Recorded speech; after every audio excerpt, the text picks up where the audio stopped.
Desperate to get a foot in the property ladder, but would you buy a house with a stranger? That's the question in 10 minutes here on BBC One Northern Ireland after an update from tonight's Crimewatch UK.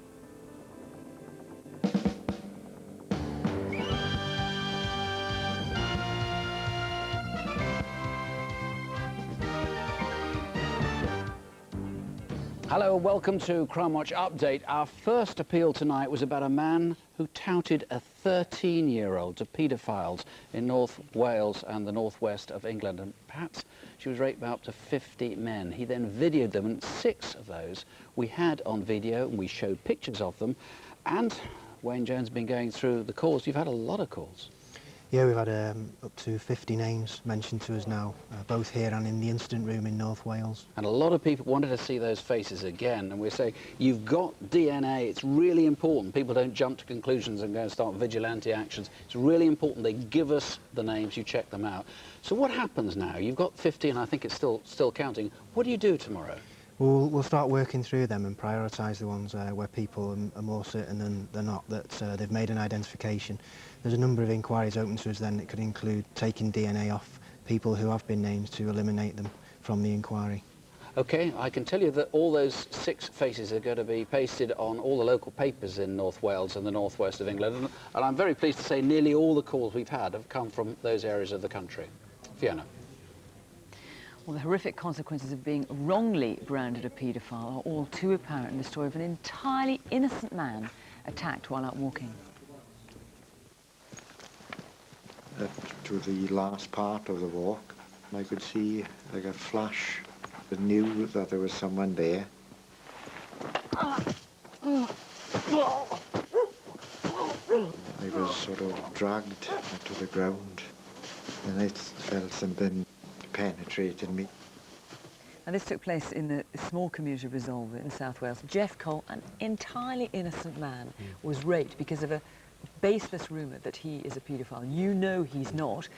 Someone's going to know who's done this, but they're still deciding whether or not to come forward and give you evidence tonight. That's right, Fiona. A totally innocent man. And my appeal is directly to the conscience of one individual in the community of Resolving. That individual is close to the attackers.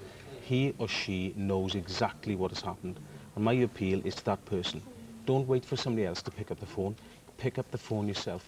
Make that call. That person, if they want to, they can speak to me personally, and I will treat that call with the utmost confidence. Now, Jeff waived his right to anonymity. He'd been raped. He could have kept his identity secret. He chose not to. He had the courage to come forward. So, Resolve is a decent community. Let's hope someone has the decency and some of Jeff's courage to come forward tonight. Jeff, thanks very much. Thank you. Right, we showed you some CCTV earlier of an attempted robbery in an Indian jeweller's, and we've already had 3 names suggested for that guy, and the police are checking those out right now. We also showed you some footage of 2 guys stealing a laptop from an office in the Embankment in London. 2 names have been suggested for those 2. And we've also had some sightings of Wanail Johnson. Now, he's that guy that's on the run after being convicted for drug supply, so that's looking good too. And we've also had a sighting of Patrick Sweeney. Now, remember, he's the guy suspected of stabbing his own brother, and I'm told that caller has good reason to believe that was indeed him that she saw. The main programme we reappealed about one of those cases that became hugely notorious, got a huge amount of publicity. It was the savage killing of the 18-year-old model Sally Ann Bowman in Croydon. And they've now got 2 EFITs in the hunt for the killer. One was compiled from an assault that he committed 5 years earlier, the other from an attack some 40 minutes before he murdered Sally. And DCI Stuart Cundy's been going through the response, and another big response. It is. It's been another good night for us, over 50 calls, and a couple of interesting ones amongst there that we're going to need to follow up.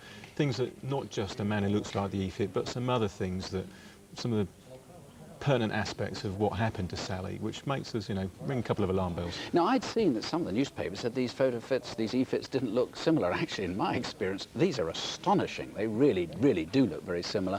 Most of the calls people are saying it's not just they live in the right area, interesting person, but he really does look like that. That's right. That's the calls we're having. Looks like the EFIT and from that area, and that's what I'm interested in. OK, with 2 that are going to be prioritised. Indeed, yes. Thank you. The getaway car of thieves in London's East End was blocked by 54-year-old Balbir Mathari. Sadly, didn't stop him. Stop that! Go, go! Stop! Stop! What are you doing? Go, go! He's under, mate. He's under.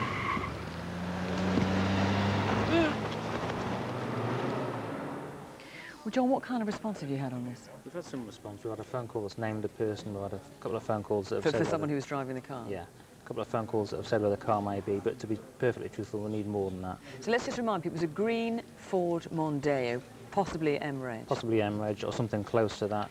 And again, used in Stratford on the 12th of January, it may well have been disposed of since then. If people know where it is or where it was disposed of or even the index number of it, if they want to phone in anonymously, that's fine. Just phone in, tell us where it is or what the index number was. That'd be great for us. Okay, John, thanks very much. Remember the two Asian guys who stabbed 3 men on the tube in Euston? We've had a number of different names put forward, and we may even have the hairdressers of one of them. John Platt, we've had 2 sightings of the 44-year-old sex offender. And take another good look at Ullah Walu Mohammed, the cab driver, wanted in connection with the rape in Hammersmith. If you know where he is, please call us here tonight. Next case was a nasty armed robbery on a beautiful house in Cheshire. But first of all, whoever committed the robbery killed the family's dog.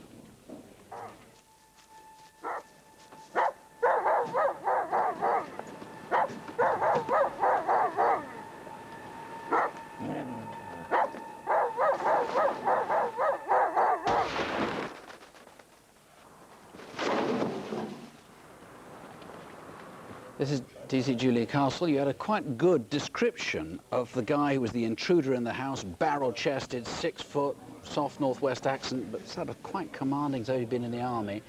What have you got on it?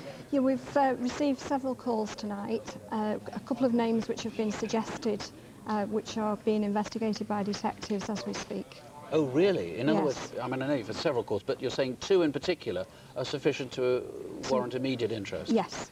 Good. Well, maybe we better not say anything more about them yet. We'll hope to have more on that next time. Okay. Thank you. A rape we appealed on last year now, but some telling CCTV showing the rapist with his victim. Let me just remind you, it was the 12th of December in 2004 at the Click Club in Wardour Street in the centre of London, Soho. A young woman was raped twice. What we're seeing is a black guy, 6 foot tall, mid to late 20s, black puffer jacket, white trousers, and a white Nike jumper that he gives with a zip, which he gives to the victim there. So if you know someone who fits that description, possibly called Sean, minus his top, we want to hear from you. We also told you about a Staffordshire Bull Terrier that was burned alive near a Birmingham golf course. A desperately cruel case. A number of names have been put forward for who might have done this in the Hanworth area. Some help regarding the very distinctive harness that the dog was wearing, black leather, embossed leather, and some very generous people have offered rewards for information on this case. Thanks for that.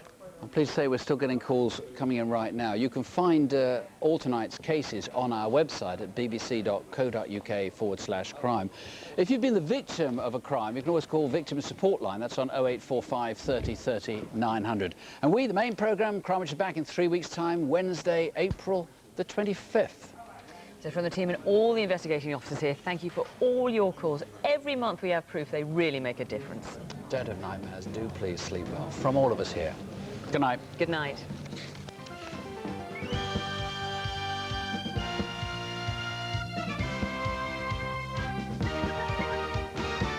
Hoping to get a foothold on the property ladder next on BBC One Northern Ireland, but we do have to ask, would you buy a house with a stranger?